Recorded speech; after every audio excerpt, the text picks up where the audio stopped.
Law enforcement. Mike, thank you for being here. Look, what I realized in talking to some of these police officers, and this is especially to the folks who are watching on TV, is the failure to protect our communities is a law and is a policy choice. It is a policy choice to defund the police, which is what Kamala Harris wants to do.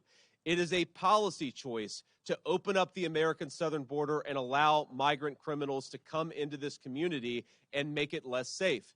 It is a policy choice to not deport people, to suspend deportations, which is what Kamala Harris did. And I heard just earlier about a criminal who was deported from this community who came back in and then raped an 11-year-old girl just in the past couple of months. I'm the father of a 2-year-old girl. I cannot imagine having a government that cares so little about you that they're letting people who come into our communities get deported and come back in, and then they rape our children.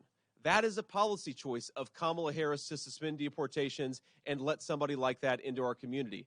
It is a policy choice to not prosecute people who sexually assault minors. When Kamala Harris was the Attorney General of California, she actually made it a non-violent crime to commit sex crimes with minors. Shouldn't we want to throw people who commit the most heinous crimes in our communities in prison and throw away the key? And yet Kamala Harris is making it easier for people to get out of jail after they commit heinous crimes with children? It's despicable, but it's another policy choice of Kamala Harris. And I guess my message to the American people, and certainly to all of you gathered here today, is we don't have to accept this from the federal government of the United States of America. Remember, when President Trump was in office, we deported illegal aliens. When President Trump was in office, we were building the border wall, which made it harder for illegal aliens to come here in the first place. When President Trump was president, we did not grant mass amnesty, which allowed illegal aliens to come into our communities, to harm our people, and then to stay here after the fact. We just need better leadership. It is so simple, and I can't believe that anyone would actually think that you should open up the American southern border to all of these criminals. You should let them commit crimes in our communities, and then you should refuse to deport them afterwards, and that's exactly what Kamala Harris has done. You know, I grew up in a community. I grew up in a place where when law enforcement wasn't able to do their job, it was the poor kids in my community, the kids who grew up like I did, who suffer the most. Because, of course, if you're wealthy, you can afford a gated community. If you're wealthy, you can afford private security. But when the police are not empowered to do their job, it is the most vulnerable people in our communities who suffer. We saw that, of course, in 2020 with the summer riots with our new vice presidential nominee on the Democratic side.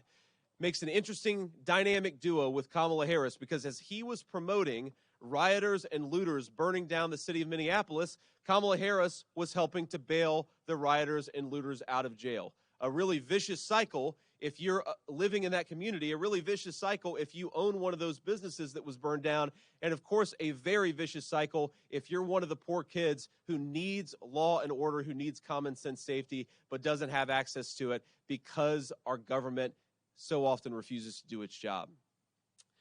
I want to do a couple of shout outs here, and I encourage these folks, if they're willing, to make a couple of remarks, and then I'll close this out and take some questions from the media. But I got to meet Jim Tiganelli. Sorry, Jim, I hope I pronounced that right.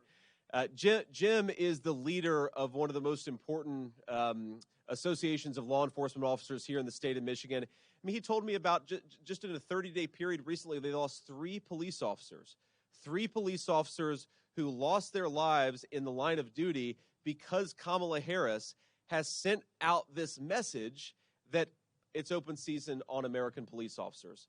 And that filters down to the criminals who hear it, who know they're not going to suffer consequences for committing violent crime, and then do exactly that. And Jim's police officers lost their lives because of it. So I'd love to have Jim come up here and just say a few words if you're willing.